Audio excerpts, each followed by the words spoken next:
Fellow T1Ds out there. Today, we're going to talk about what do you carry with you from day to day? What's in your diabetes bag?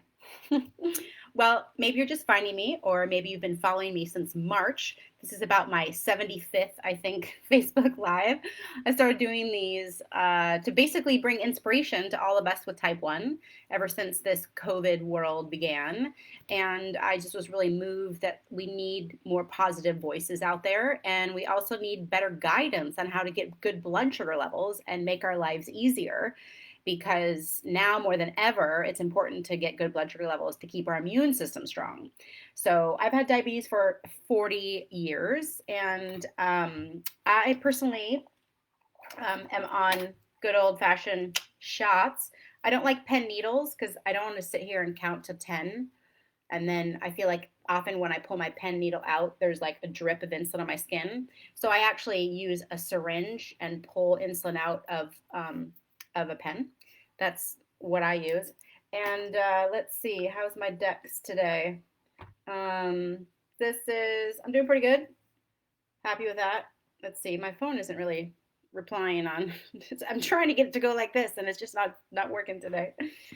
Anyways, I hope you're doing great out there. Like I said, I've been doing Facebook Lives with little tips for you, and you can check out my website. I've got lots more information for anybody struggling with type 1. But today, I want to talk about and just show you what's in my bag. Right? It's very, very simple.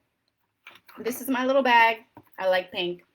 I have these guys in there, of course. And then I have a little plastic baggie normally, or a little, container to put a couple glucose tabs in. And that's about it. I have my receiver, my Dex receiver, but right now it's on my phone. So of course I bring my phone with me. But sometimes I see people with these huge bags and I think, wow, what a pain. Um, so, that's it. Because if I go high, I need some insulin. And if I'm going to eat, or if I go low, I need some glucose. So that's it. I just carry this in my purse, and my receiver or my phone, and that is it. So now, if you're on a pump, I do recommend you either, if you're going away, if you can't be at home within an hour or two, that you do have some sort of, vial or pen with you. But, perhaps you have an extra, pump inserter or pump infusion set with you. That might be smart. So if the infusion set comes out, you can easily have one. So maybe keep it in your glove box of your car or at work if you still go to work. But always have an infusion set near you, or worst comes to worst, some sort of insulin. Right now, if you're going away for longer than a day, of course that's a whole different topic. But I hope that you're not feeling overwhelmed with what you have to bring with you. Just some insulin or your pump, and then just what are you going to do if your pump doesn't work? You're going to have a vial, or you're going to be within 1 hour of home. But I always recommend glucose tabs, although I recommend whole food. And I try to, I used to be on the kick where I only wanted fruit to use fruit for my lows. But then I realized I could so overeat the fruit, right? I could so overtreat with fruit. And so I love glucose tabs because I won't eat too many of them, and I know exactly how many I'm getting, and they don't go bad, right? They don't go bad.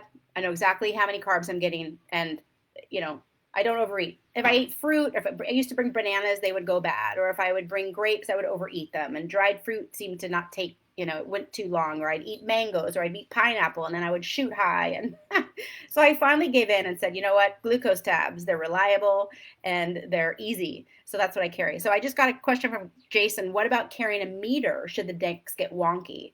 Well, that's a good question. Obviously, if you're going to be traveling, always bring a meter. Always, always bring a meter with strips. But on a day-to-day basis, I don't know about you, but I certainly don't want to bring a meter and strips with me every single day. Hopefully you don't live too far from home. And if you don't actually have the ability to see your blood sugar level for a couple hours, I basically spent the majority of my life not knowing what my blood sugar level was for hours, right? Because I got diagnosed in 1980, and we didn't even have blood sugar monitors for the first few years. And then I only tested like 2 times a day for a while. So although that all of us with a CGM now think, oh, I need to know my glucose at every single minute, you don't. I mean, hopefully, if you're well trained enough, maybe you've worked with me, or maybe you've followed my courses, which would help you dramatically, then you can have confidence with, for those few hours in between if your, CGM goes out for some reason. I pretty much always know, kind of where my blood sugar level is going.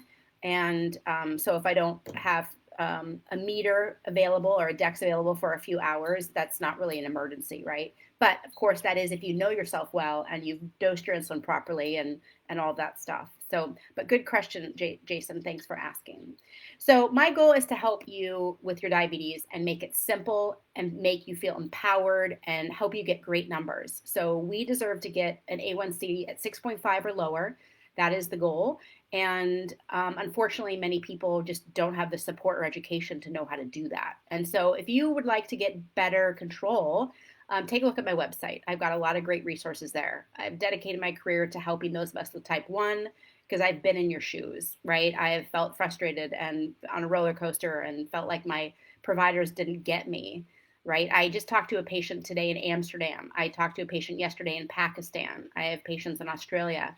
And we all feel the same. It's like, this is a challenging disease, and oftentimes we need more support.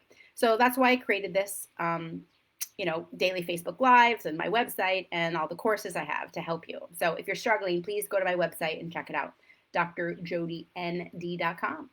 Okay, thanks for watching, and thanks, Jason, for your question. Anybody else has questions, you can post them, even if you're watching on the recording, because I'll look at them tomorrow and then answer them. And you guys have a great day, okay? Thanks so much. This is Dr. Jody.